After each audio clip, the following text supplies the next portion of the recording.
Hi నమస్తే welcome to సిఎన్యూ life story. నేను ఒక రెక్టమ్ క్యాన్సర్ సర్వైవర్, మీ అందరికీ తెలుసు కదా. సో చాలా రోజులైంది నేను వీడియో ప్రాపర్గా మీకు కంటెంట్ ఇవ్వక, అప్డేట్ ఇవ్వక, మధ్యలో షార్ట్ వీడియోస్ చేస్తూనే ఉన్నాను. బట్ ఇప్పుడు మీకు కొన్ని డీటెయిల్స్ కూడా చెప్పాలి, కొన్ని సిచ్యువేషన్స్ అన్ని కొంచెం ఎక్స్ప్లెయిన్ చేయాలి. సో లాస్ట్ టైం మీకు నేను లాంగ్ వీడియోలో పెట్ స్కాన్ చేసినంత వరకు చెప్పాను. పెట్ స్కాన్లో రిపోర్ట్స్ ఏమొచ్చినాయి అది ఇది అని చెప్పేసి సో డీటెయిల్స్ అన్నీ చెప్పాను. ఆ వీడియో చాలా రోజుల తర్వాత, ఎందుకంటే నాకు క్యాన్సర్ వచ్చినప్పటి నుంచి కూడా నేను పెట్ స్కాన్కి వెళ్ళలేదు. సో ఫస్ట్ టైం మొన్న చెకప్ అప్పుడు పెట్ స్కాన్ తీసుకొని వెళ్ళిన. సో ఆ పెట్ స్కాన్లో రిపోర్ట్స్ ఏమో వచ్చిన డాక్టర్ ఏం చెప్పింది అని చెప్పేసి నేను కంప్లీట్ డీటెయిల్స్ అందులో ఉన్నాయి. ఎవరైనా చూడని వాళ్ళు ఉంటే చూడండి.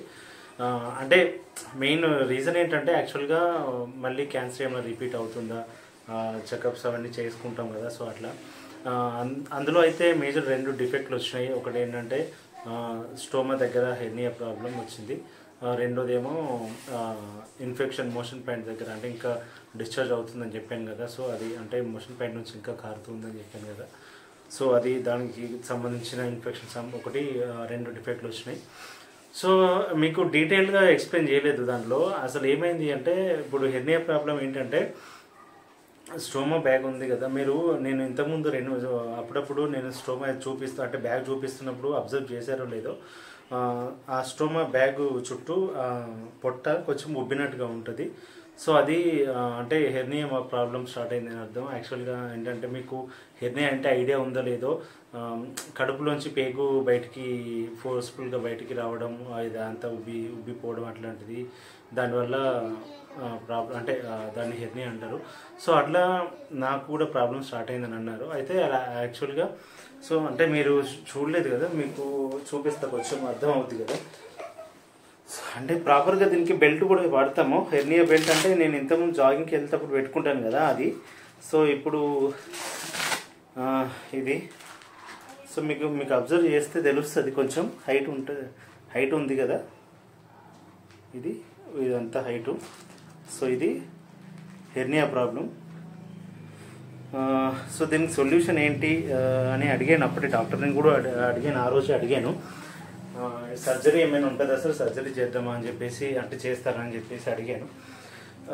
ఇప్పుడున్న సిచ్యువేషన్లో నీకు ఇన్ఫెక్షన్ కూడా ఉంది కదా. సో అది ఇది 2 ఒకేసారి వద్దు, కొంచెం టైం తీసుకుందాము. ఎన్ని ఇప్పుడు అంత సర్జరీ చేసేంత హెవీగా ఏం లేదు.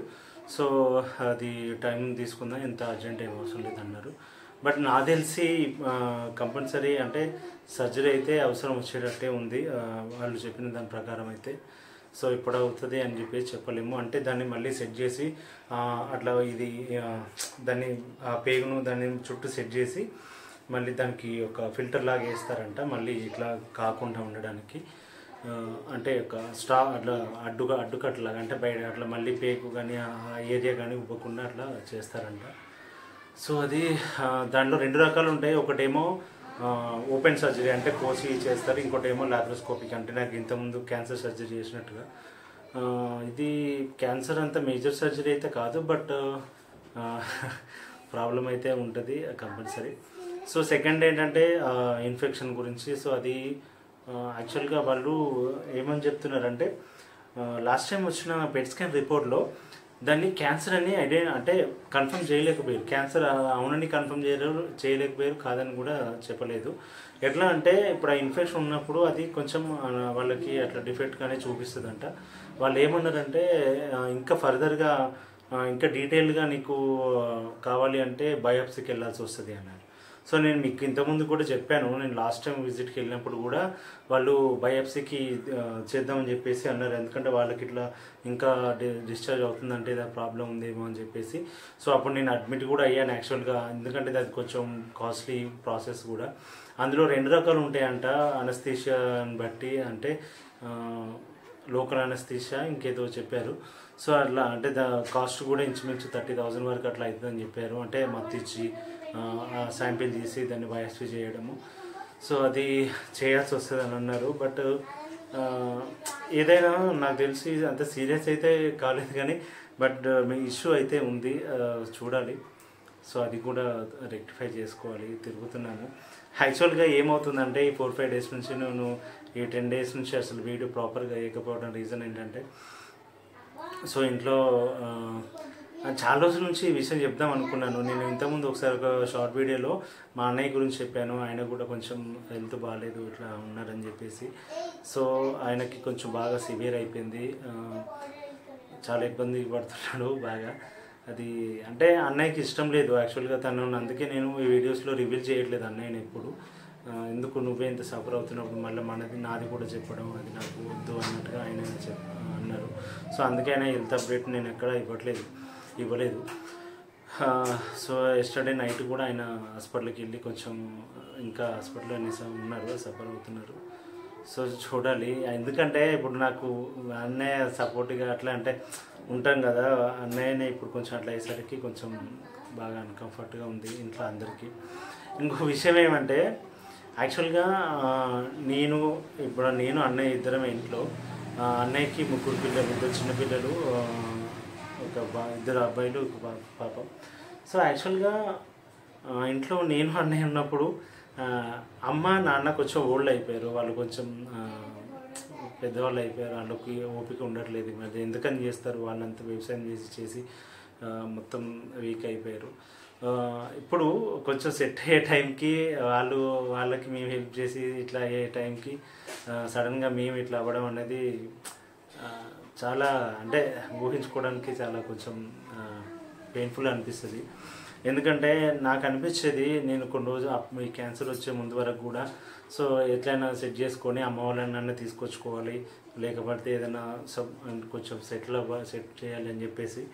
బట్ అది అనుకోకుండా ఇట్లా అయిపోయింది సిచ్యువేషన్. ఎందుకంటే ఇంట్లో ఇల్లు చూసుకోవాల్సిన ఇద్దరం, అన్నయ్య నేను ఇద్దరం ఇట్లా హాస్పిటల్ చుట్టూ తిరగడము, డబ్బులు ఖర్చు చేయడం అంతా చాలా అది కొంచెం బాగాలేదు. ఎందుకంటే అమ్మకి కాళ్ళు సరిగా అంటే కాళ్ళు నొప్పులు ఉంటాయి మోకాల్లో, తను నడవలేదు ఎక్కువసేపు. అయినా కూడా తనే పొద్దున్నే లేచి వ్యవసాయం అంటే ఇంట్లో చేసుకొని మళ్ళీ వ్యవసాయం పనిలోకి వెళ్ళి బావి దగ్గర అన్నీ చేసుకొని వస్తుంది. చాలా బాధ అనిపిస్తుంది. సిచ్యువేషను అట్లా ఉంది. ఎందుకంటే ఏదో చేద్దామని అనుకున్నా కూడా ఇప్పుడు చేయలేని పరిస్థితి. చూడాలి, ఇంకా మీదటైనా తొందరగా రికవర్ అయితే, లేకపోతే ఏదైనా చేస్తే బాగుంటుంది అని చెప్పేసి.